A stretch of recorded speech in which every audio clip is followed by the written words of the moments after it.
Well, hello, this is Jeff Gaudiosi, and you're on misplacedstraws.com, where music comes to life. And my guest today is a rock and roll Hall of Famer. He's one of the creators of an entire genre of music. He's a philanthropist, an author, and so much more. You probably know him best as the DMC and Run-DMC. Please welcome Darryl McDaniels. Welcome, Darryl. Hey, what's happening, Jeff? What's going on? Not much. It's a pleasure to have you today. And there's so much to talk about, but let's start with the present. Okay. Toward the end of 2021, you put out a few new releases. You had a new single called Ghetto Metal, and on the complete opposite side of the spectrum, a children's book called Darryls Dream. Yes. And let's start with the music first. Ghetto Metal, your previous single, America. In both of those songs, you really show your rock roots and you name check a lot of your rock influences. And, the casual fan may be a little surprised by that. How did those two songs kind of come together for you? Well, America basically came together from what's been going on in America for the last couple of years. There's so much division now that's being thrown in everybody's faces now, to the point where I'm saying, if you're a Democrat and you're a Republican, we got a beef. Yeah. It used to be he's a Democrat, he's Republican, and then you go in and find out, what's going on. Now, so a Democrat, Republican, we got a beef. And every time you look, it's fight, fight, fight, argue, argue, argue. You're wrong, who's right. Even across the board through everything, through religion. If you're a Muslim and a Christian, you got a beef. Yep. If you're black, you're white, like everybody's beefing. In America that I know, the American I know was an America that was the arts coming together, books, finger painting, food, fun, concerts, fashion, style. When Steven Tyler took the mic stand and knocked down the wall that was separating it and walked this way, people say that didn't just happen in the video, it happened in the world. Yeah. We put rock and rap together, genres and cultures came together. So America just came about where we're seeing all of these images of division. Let's start showing some images of togetherness that do exist. Nobody talks about, nobody talks about the good Republicans. Nobody talks about the good Democrats. Everybody's wrong. Let's push the labels to the side and let's do things together that could advance, evolve, and solve all the problems. So the whole essence of the record is surprising to the casual listener. When I was a kid growing up in Hollis, Queens, New York, 70s rock radio was incredible. It was Sly and the Family Stones, but it was also Neil Young and Crosby, Stills, Young and Nash. It was the Jackson 5, but it was also Led Zeppelin and the Stones and the Beatles. It was Janis Joplin and Diana Ross. So you had this whole world that talked about, outside of love and being a rock star and the rock and roll life, they talked about the issues that affected the people. Yeah. So I just wanted to do America to show people that, Janis Joplin and Neil Young and Grandmaster Flash and Sha Rock and the hip hop and rock and roll. Let's represent who we are as a people, as pertaining to I'm this and you're that. Because as soon as you say I'm this and you're that, but I'm right, we got division. So America was just a song to bring people together in America. We're supposed to be America. We're supposed to look on a global stage. We're not supposed to look like knuckleheads, and we're starting to look like knuckleheads. So I'm thinking America's song has that 70s feel of overcoming and coming together. And ghetto metal is basically my influence being 70s rock and 70s folk rock. Ghetto metal is basically saying, Run-DMC did Rock Box, which was the first hip hop video on MTV. Yep.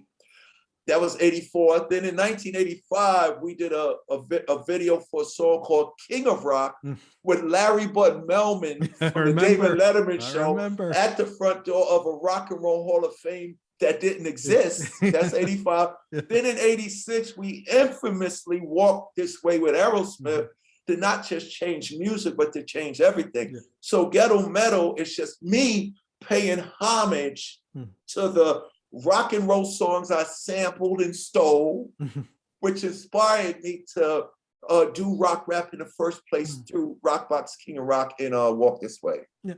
Yeah. And it's funny the way you say that. I mean, I was a kid when those songs came out. I grew up in the 80s. And, you know, I was a metal kid, but the metal kids listened to Run-DMC. We listened to LL Cool J. We listened to Public Enemy. There was no, you know, it's like it wasn't until later that it was like, well, if you listen to this, you can't listen to that. Right. Yeah, you're right. Yeah, it was always something that was already going on. Yeah.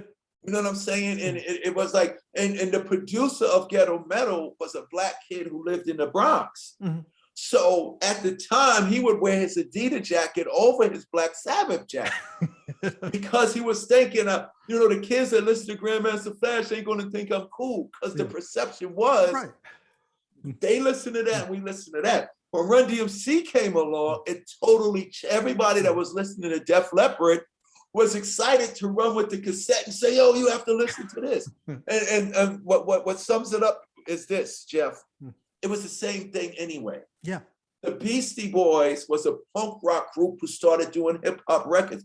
When Rick Rubin asked Jam Master Jay, rest in peace, do you think these white Jewish kids who are a punk rock band from Manhattan can make a hip hop song? Jay said, why the hell not? So we were all the same thing. We were different expressions of it, but it was all coming from the same place. That's why it resonated with you. And, you know, and I think you're the perfect guy to have this discussion with, because I mean, Run-DMC, you guys were the second hip hop act ever inducted into the Rock and Roll Hall of Fame back in 2009. And, you know, the nominees just came out for the new class with Eminem in there. So you always get the people of hip hop doesn't belong in the Rock and Roll Hall of Fame. Right. And, you know, I got to say, for a long time, I was thinking that, but then, you know, I listened to you guys and remember being a kid where it was all the same and everything you were rapping over was, and then you know, being at the inductions when Ice Cube gave his speech, and especially LL's speech this past time, where he drew a straight line from, you know, the rock that everybody thinks belongs in the hall and what he did and what you guys did. Right. You know, what's your take on hip hop's place in the hall? And do hip hop artists today, like sort of the newer generation after you guys, really care about being part of it? That's real. They asked me that after Rock and Roll Hall of Fame. I mean, a lot of these new generations, if they don't emotionally care, they materially and institutionally care. Because you hear all of them now, we're the new rock stars. Yeah. You're a new rock star, but the thing that I think a lot of the new kids lack is integrity and class. What I mean by that, there's a responsibility with this. It's a responsibility. It's a certain way. So to answer your question, the Rock and Roll Hall of Fame is really the Music Hall of Fame. Rock and roll is just the attitude, or just the label that we want to put on it, just to show that it was something coming that wasn't normal, but that was universal. You know what I'm saying? But the only thing that, like I say, the only thing wrong with the Rock and Roll Hall of Fame, because they're the Rock and Roll Hall of Fame. And now, Gene Simmons, when he said what he said, I agreed with him, and I got cursed out by all my other music fans, because Gene Simmons said the Rock and Roll Hall of Fame was originally for rock bands. You know what I'm saying? His thing was they don't play no music or whatever like that. So when I got inducted in 2009, I asked the guys, you know, what do you think about what Gene Simmons said? We love Gene Simmons. He has a right to his opinion and speech. But then they just told me this. They explained to me that here's what they mean by Rock and Roll Hall of Fame as it pertains to music. They said if you play a flute, and I was like, oh, if you play a flute in the band, they said, no. If you just play the flute and you sell out the Garden 3 nights in a row, that's a rock and roll, baby. So now I understand. The only thing that I say for them calling it rock and roll, like I'm on a committee now. Me and Tom Morello are now part of the Oh, new great. voting committee. Yeah, because they got to get this new next generation. Yeah. Well, I knew Tom You know was what I'm in, or saying? you were. That's Yeah, fantastic. I've been in for the last 2 years now. That's so great. The only thing that I see wrong with it is putting me in, you know what I'm saying, before Iron Maiden. Putting me in before like there's a lot of musicians. I'm not going to say rock stars. Yeah. There's a lot of musicians. You know what I'm saying? Yeah. That should have been in before me. But overall, they're trying to make it more diverse, more inclusive. So it's not about the genre. It's about, did your music in 25 years have an impact? Yes, hip hop. And let me just say this. I commend them for getting it right. The message, even Rolling Stone said the message is the greatest hip hop record ever made. Above Run-DMC, Eminem, Jay-Z, for what it sums up the whole power of our music to educate, inspire, and think and commentate on people's lives. You know, the same struggle that was the message was talking about, they're going through right now in the Ukraine. It was a universal message. So, you know, to answer the question and stuff, I understand what the Rock and Roll Hall of Fame is trying to do. And now that I'm on the committee, I got to tell everybody, be quiet, because you have no idea how difficult it is. And even if they got it wrong, it doesn't mean that people that ain't in yet won't be in.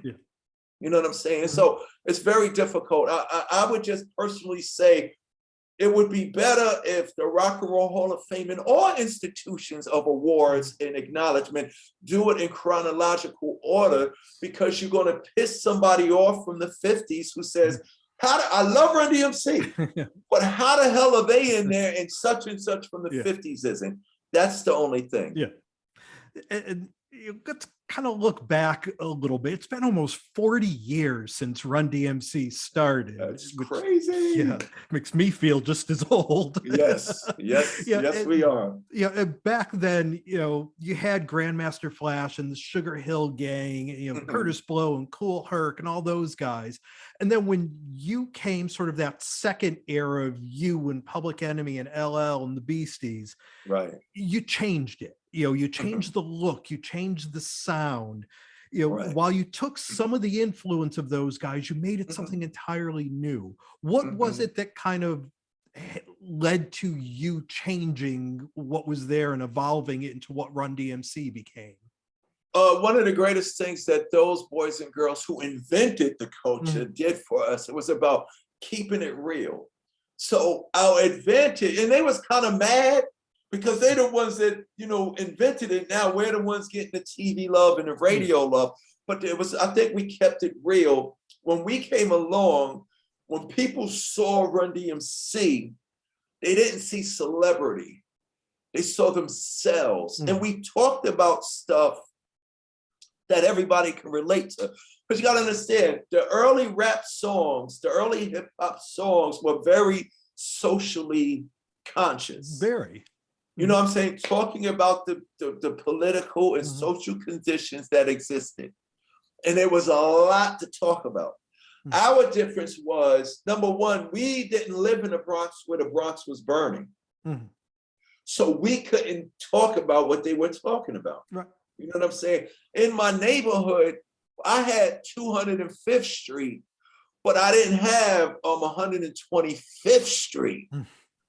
We had one block. They had a whole, you know what I'm saying? We didn't have 42nd Street before Disney moved in and cleaned it up. We didn't have burning buildings. You know, the Bronx was burning.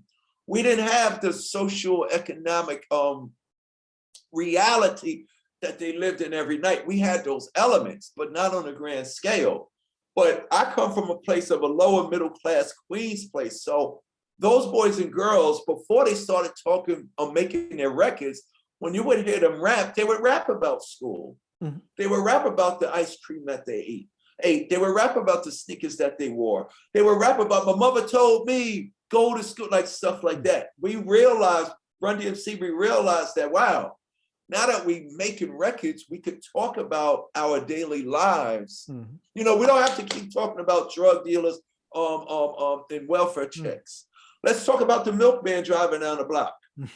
Let's talk about going to school. Let's talk about my mother just, parents don't understand. And when we did that, the change was we started making content that the kid in the ghetto was familiar with, and the kid that in Beverly Hills was familiar with. Peer pressure, friends, parents, sneakers, basketball, TV shows, articles of clothing. We started talking about everyday life things. The only thing that separated what Run-DMC in the early hip hoppers talked about, I couldn't talk about the Bronx burning. So all I could talk about is it's Christmas time in Hollis, Queens. Mom's cooking chicken and collard greens. So the kid that lived in the Bronx, which was burning, knew about Christmas. Also knew about mother and father. So we started focusing on elements that was universally resonating and relatable to the whole community, as opposed to talking about certain social issues. That was I came in rhyming about DMC and a place to be. I go to St. John's University. Like, who does that? But hip hop and rock and roll gave me permission to tell my stories like a Bob Dylan, like a Jim Croce. Yeah, exactly. Yep. And you guys, you came out of the gate fast. The first record in King of Rock, they were big. It got you on MTV. Yeah.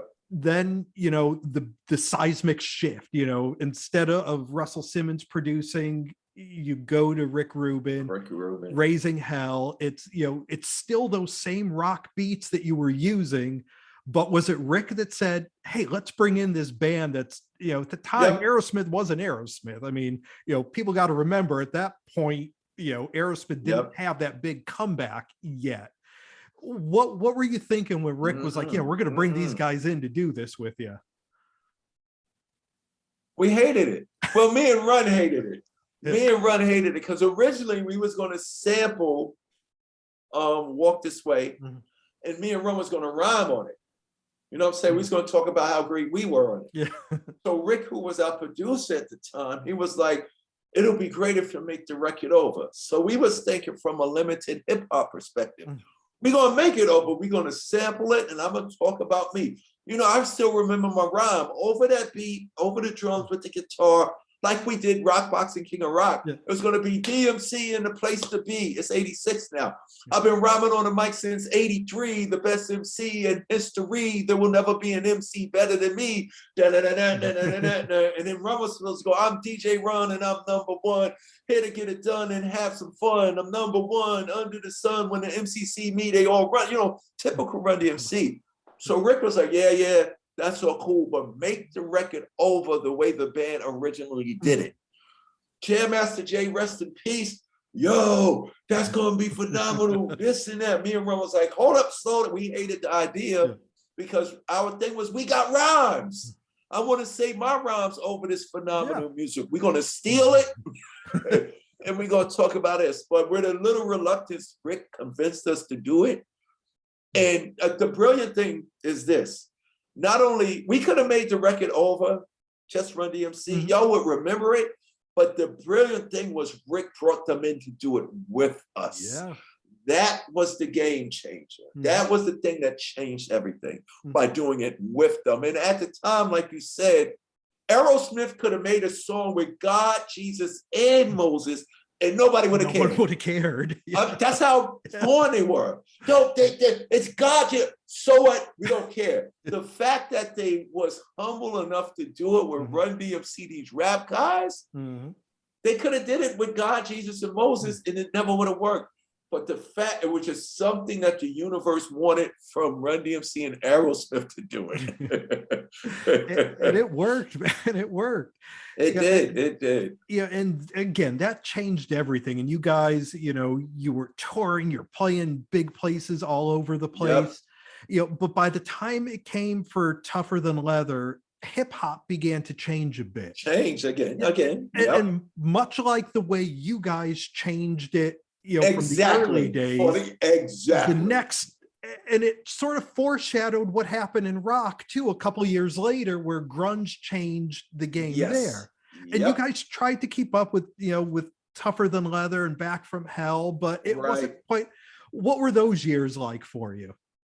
Well, for me, I really didn't care because it was difficult for us as an entity because now we're not having to chart or sales success. Yeah. During that time, we were still untouchable live.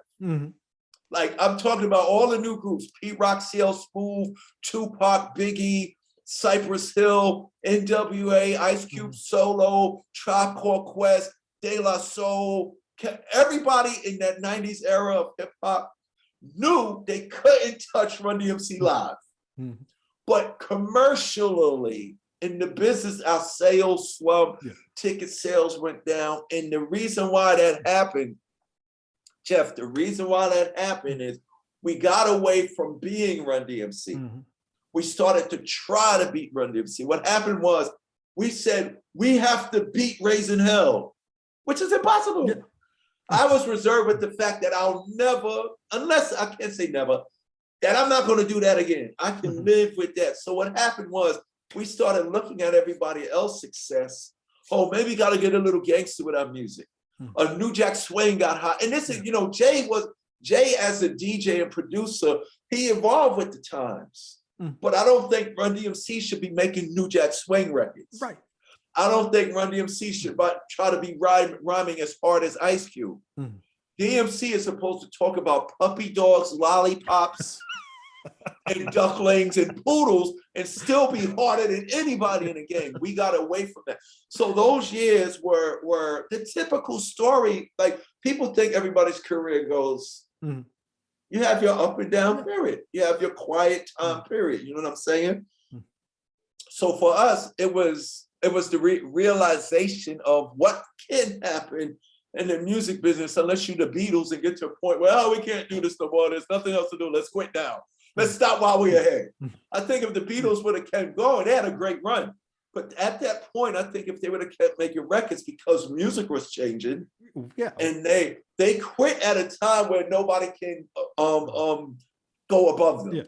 But if they would have kept going, it would have been all it takes is one bad album to ruin the reputation. You know what I'm saying? So for Run-DMC, it was the typical realization of what happens in the music industry. So for me, I didn't care because I'm excited about everybody. I'm a fan of hip hop. So, you know, when Run-DMC wasn't touring, I was following Public Enemy around.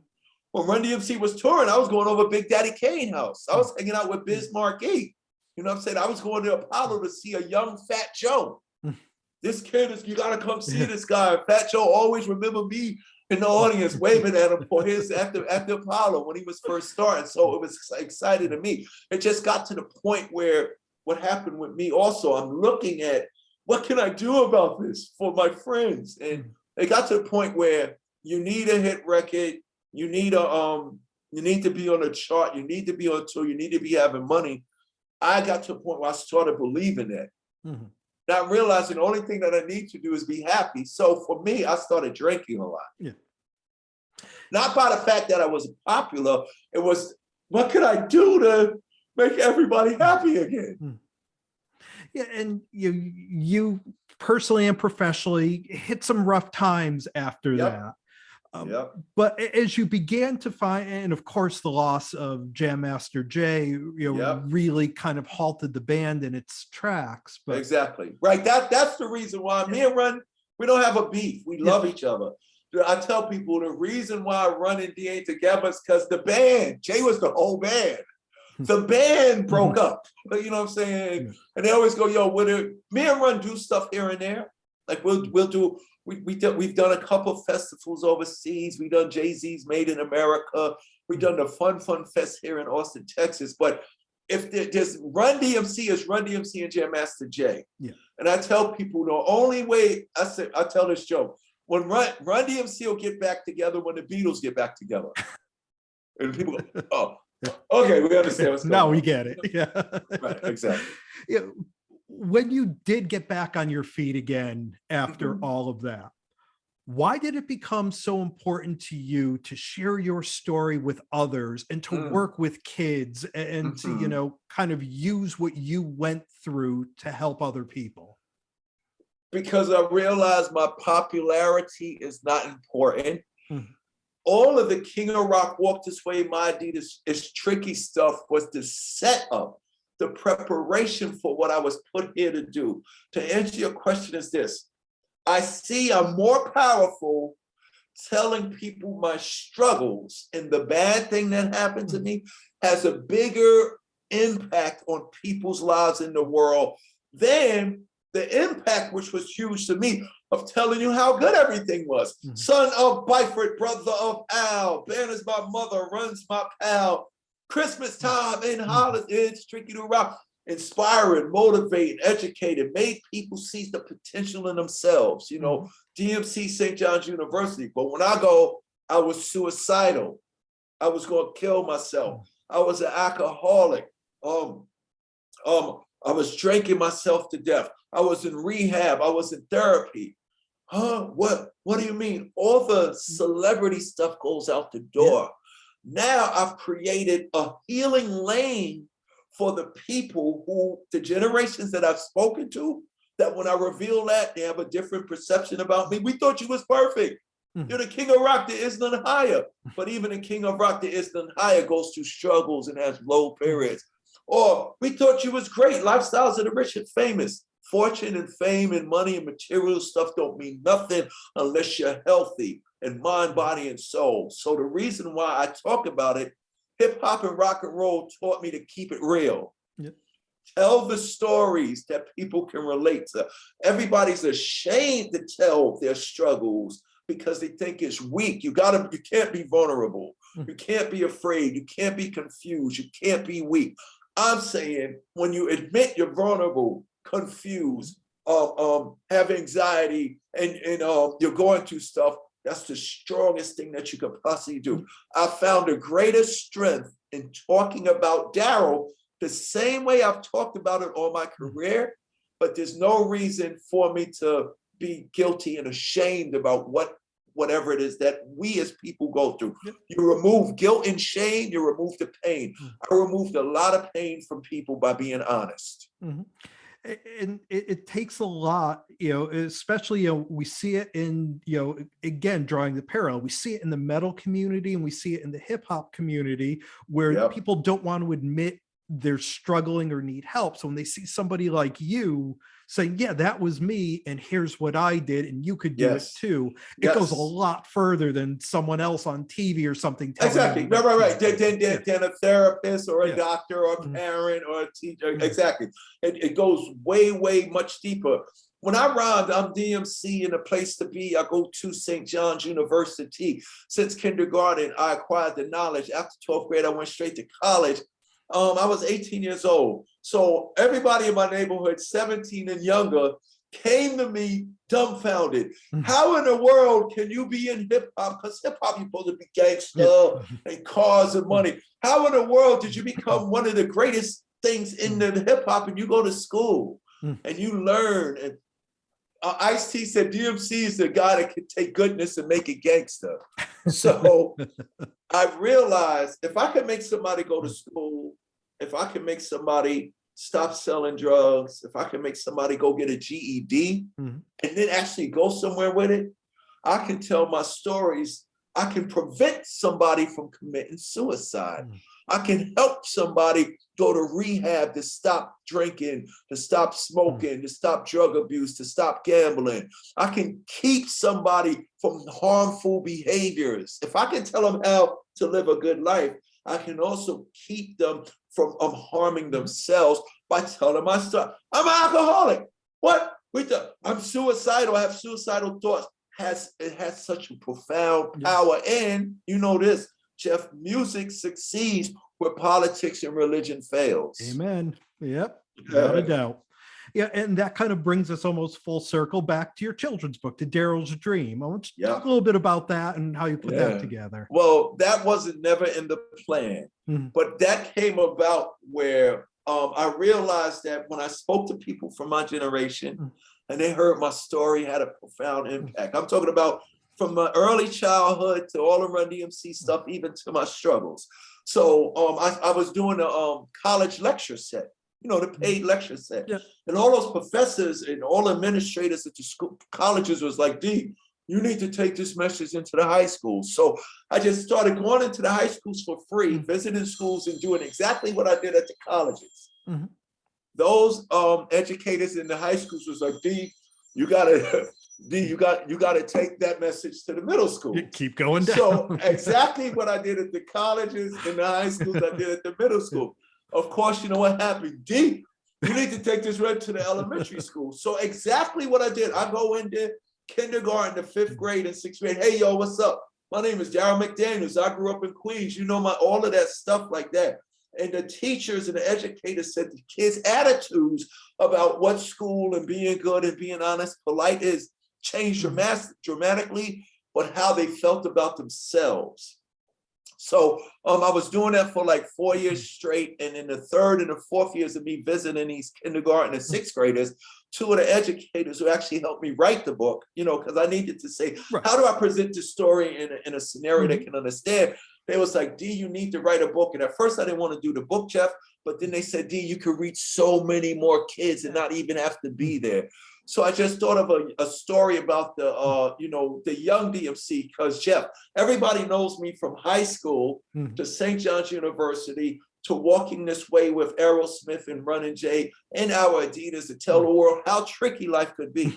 I realized on my first song, I said, I'm DMC in the place to be. I go to St. John's University. Since kindergarten, I acquired the knowledge. I'm realizing the same way I told stories in music from high school to adulthood, I could now go back and tell stories about the same Darryl that their mothers, fathers, and I've been around so long, their grandmothers and grandfathers know I am.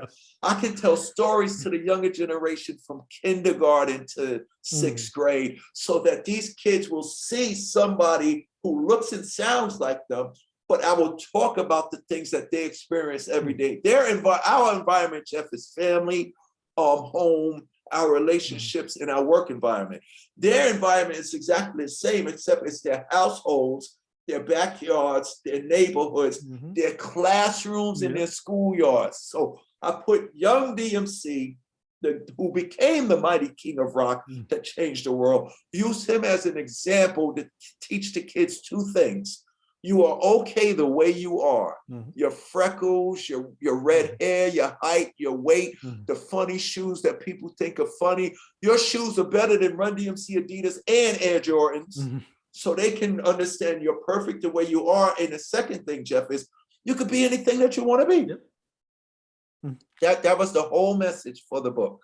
Yeah, and we've been spending some time here just with the amazing Darryl McDaniels. The new music, ghetto metal in America, it's on all the streaming services.